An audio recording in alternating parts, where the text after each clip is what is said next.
I'll tell you how you can become financially independent. How you can see to it that you'll never have to worry about an income again as long as you live.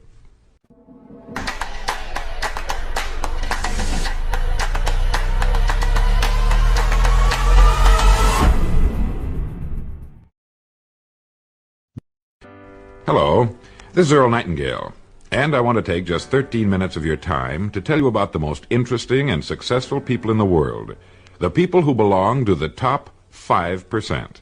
I believe it's a group you'll want to belong to also. First, let me explain who belongs to this group now, and it's right here that you may as well prepare yourself for a shock. I want you to get a mental image of 100 young men standing in a line. These men are all 25 years of age. The world is ahead of them. Each of them has as much opportunity as the rest. They live in the richest country on earth, truly a land of abundance.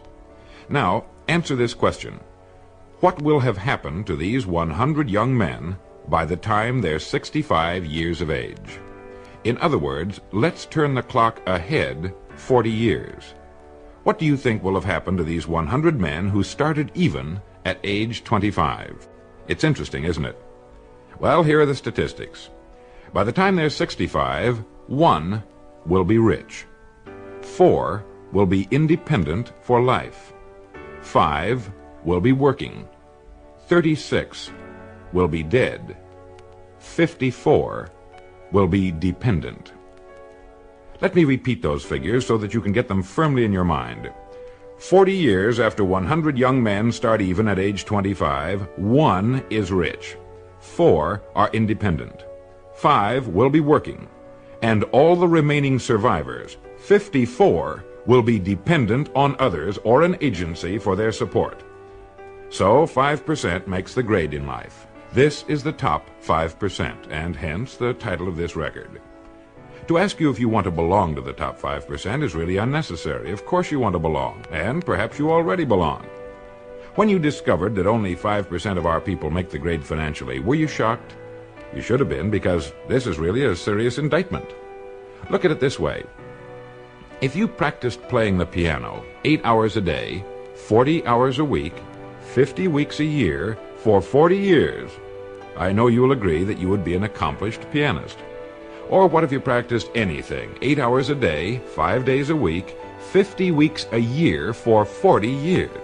Medicine, law, selling, agriculture, teaching, carpentry, writing, anything at all.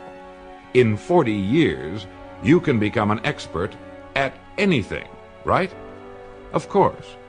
Well, the 54 men out of 100 who arrive at age 65 without having become financially independent in the richest land in the world have worked in our economy 8 hours a day, 5 days a week, 50 weeks a year for 40 years, and haven't figured out in that length of time how to be financially independent for the remaining and certainly the best years of their lives. Why? How is this possible? Financial independence is certainly not a matter of luck. It's a simple matter of planning. How much money do you suppose the average man earns in 40 years? Well, going by present statistics, a man of even very average income should earn in excess of $200,000. That's a fifth of $1,000,000. That's a fortune. Where does it all go?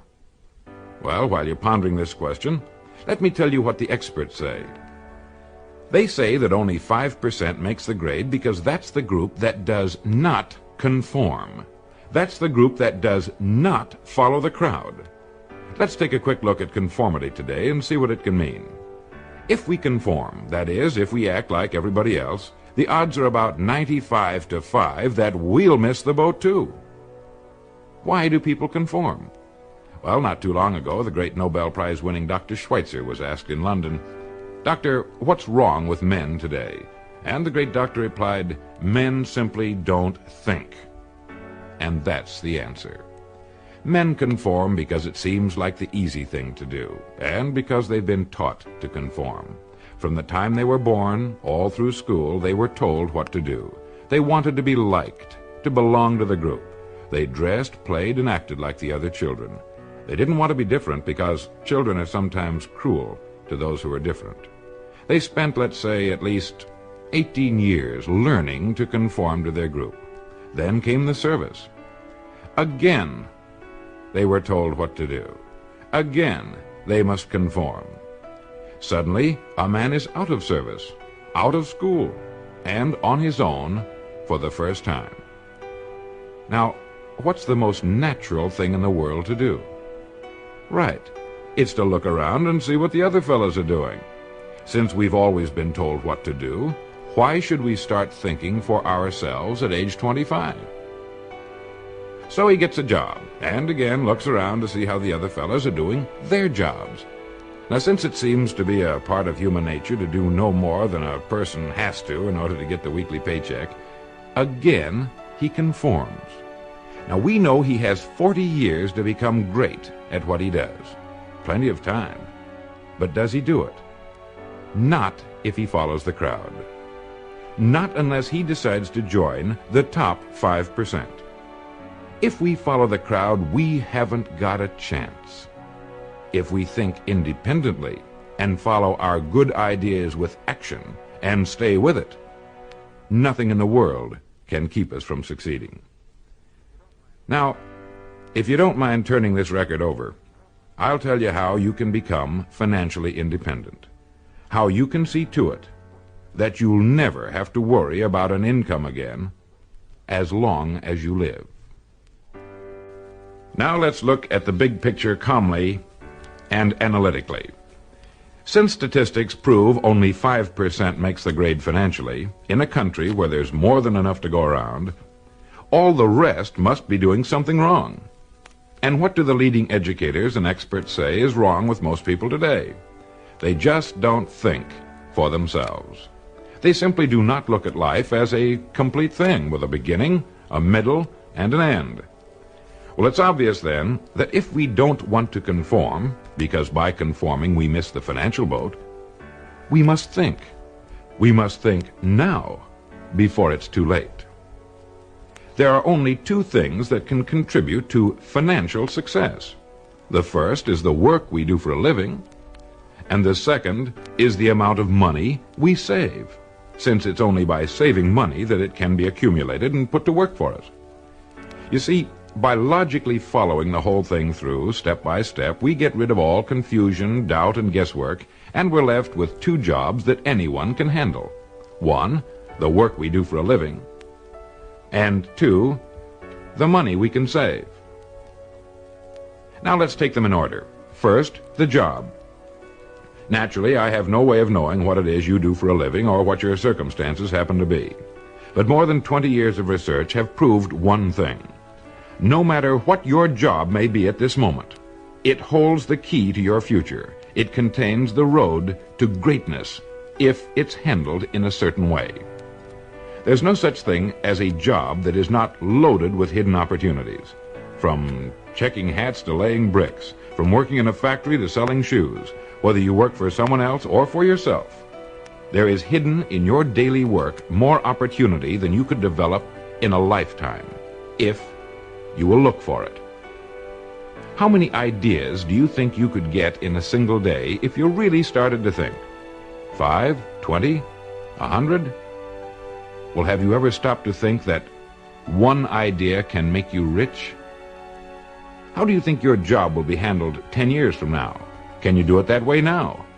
What improvements will be made in your industry during the next 50 years? You know that improvements are inevitable. Someone's going to have to come up with them. Why not you? What's the history of your job? How did it begin? How did your industry begin? Do you know as much about your job and industry as a doctor knows about medicine and its history? You really should, you know. Have you given the same work and dedication to your job that an attorney has given to the study of law? You see, whatever it is that you do for a living is your profession. There's no such thing as one job or profession being more honorable or better than any other. It is all in the way we look at what we do. It is our attitude that makes the difference. How long do you think it would take you to know everything there is to know about your job and its application to your industry and our economy as a whole? 5 years? Do you realize that if you attack your job for the next 5 years the same way you'd have to if you were working for yourself, that you can be a national expert on your particular job in 5 years? You see, a person can become an expert at any one particular thing in 5 years, and it's the experts in this country who can write their own tickets. It's the experts who get the ideas.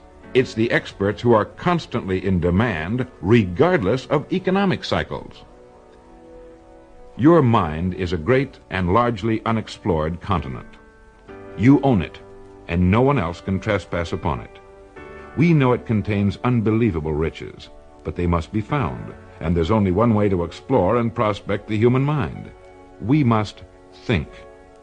Like any other kind of prospecting, it takes time and dedication, but of this you can be absolutely certain. If you will begin to do your job as you have never done it before, and think constantly of ways in which it can be done better, you will immediately belong to the top 5%, and you will definitely get the ideas that will guarantee you a great future. Now you might say, why should I knock myself out for the company I work for? This is what the majority says, and remember, it's the majority which always has, and unfortunately probably always will, miss the boat in life. You are actually working only for yourself. Each day you're building the house you and your family must live in, and the materials and methods of construction you put into your house will determine its strength and your degree of greatness. Remember, no matter what it is that you are now doing for a living, it contains the key to greatness if you will only look for it until you find it. So much for the job. The second point that can guarantee our being in the top 5%, those who achieve financial independence, concerns the money we save systematically until we are independent. The men and women who find themselves financially independent at 65 did not suddenly come into an inheritance on their 65th birthday. They planned it that way and then stuck to their plan. Saving money is the only check you can write that doesn't cost you a penny. You've seen a bricklayer starting on a large building. He puts down the first brick and you think, my gosh, what a job. But one day you drive by and there's the building, all finished. The first brick is still there, way down at the bottom, and all the other bricks are in their places. If he hadn't put down the first brick, none of the others could have been put in place. Each brick, small though it is, makes a vital contribution to the finished structure. It's the same with saving money. Unless you're saving at least 10%, preferably more, of what you earn, you are making an extremely serious mistake. Unless you pay yourself at least 10 cents out of each dollar you earn, you are stealing from yourself what can be the most beautiful years of your life. The later years, when you can do all the things you've always wanted to do. You see, financial success has nothing at all to do with the money you earn, but only with the money you save. If you have found this information helpful in any way, will you do the person from whom you obtained this record the courtesy of just a few minutes of your time? Thank you.